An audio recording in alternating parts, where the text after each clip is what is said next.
Bienvenue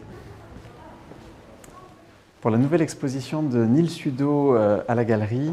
Nous avons choisi de mettre en parallèle les peintures et les photographies de l'artiste, c'est-à-dire les deux aspects d'un travail, celui de la photographie qui garde une trace de ses installations éphémères dans la nature et celui de la peinture qui était sa passion première dès les années 60 et qui continue avec une vigueur incroyable et renouvelée ces dernières années. À l'occasion d'Art Paris, au Grand Palais éphémère, on a fêté nos 20 ans de collaboration avec Nils Sudo et montré les toutes récentes peintures, celles de l'hiver dernier, où en fait il mêle les saisons, c'est-à-dire qu'en fait il y a des baies rouges qui sont celles de l'automne, mais qui sont celles parfois du printemps, les couleurs aussi qui se mêlent, et un jeu de suspension souvent un peu japonisant. D'ailleurs, on croit souvent que Nils Sudo est japonais, alors que c'est en fait un pionnier du land art en Allemagne. Nils Sudo est régulièrement invité dans le monde entier pour des centres d'art, des fondations, mais aussi ici par exemple dans le parc botanique de Vancouver au Canada. Il était absolument fasciné par la beauté des séquoias sempervirens qui sont au fond, en arrière-plan. Et il y avait à proximité des bambous et des palmiers. Il est allé saisir quelques palmes, saisir en fait quelques cannes de bambou, et avec une grande simplicité, mais tout de même une mise en œuvre assez longue, il a installé tout ça avec des lianes naturelles. Et en fait, ça crée un effet absolument surnaturel qui n'est pas pourtant retravaillé, qui n'est que le fruit de son installation.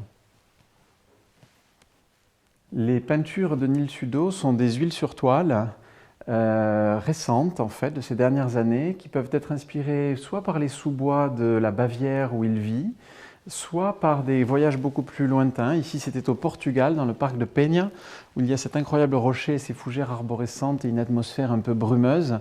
Et donc la peinture lui permet d'essayer de retranscrire en fait l'intensité d'un moment qu'il a vécu.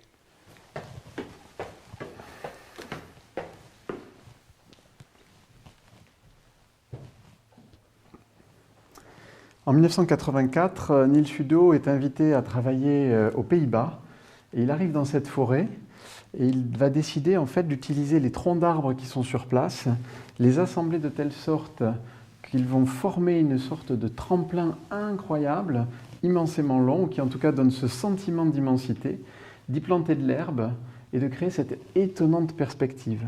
C'est un tirage ilfochrome, c'est la technique qu'il employait au début de ses photographies en couleur. C'est malheureusement une technique qui n'existe plus, qui a un rendu particulièrement exceptionnel sur les couleurs et sur les nuances.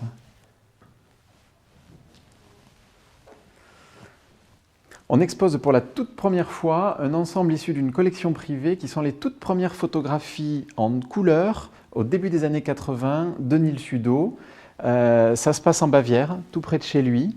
On est ici avec la neige, avec les fleurs, puisque c'est le printemps, la neige commence à fondre, les fleurs apparaissent. Un peu plus tard, on est sur l'île de Sylt, et là ce sont les rosiers sauvages Rosa rugosa et quelques aiguilles de pin qui créent cette danse incroyable. Et à d'autres moments, on revient dans ces restes de neige, dans lesquels il va créer une perspective incroyable avec une immense économie de moyens.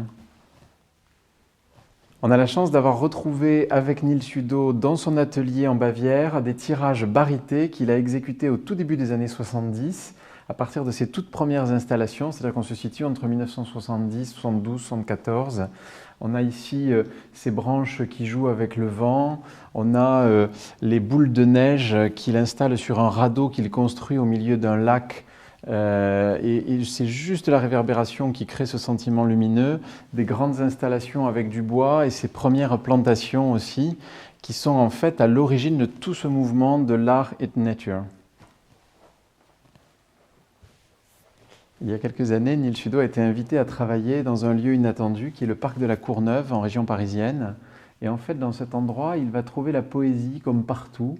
C'est-à-dire qu'ici, il va tout simplement aller sur un petit plan d'eau, il va repousser tout doucement avec ses mains les brindilles qui sont tombées sur l'eau, laissant apparaître en fait les roseaux qui sont au fond. Et un simple brin d'osier va les maintenir à distance et créer cette surprenante loupe qui crée cette image étonnante.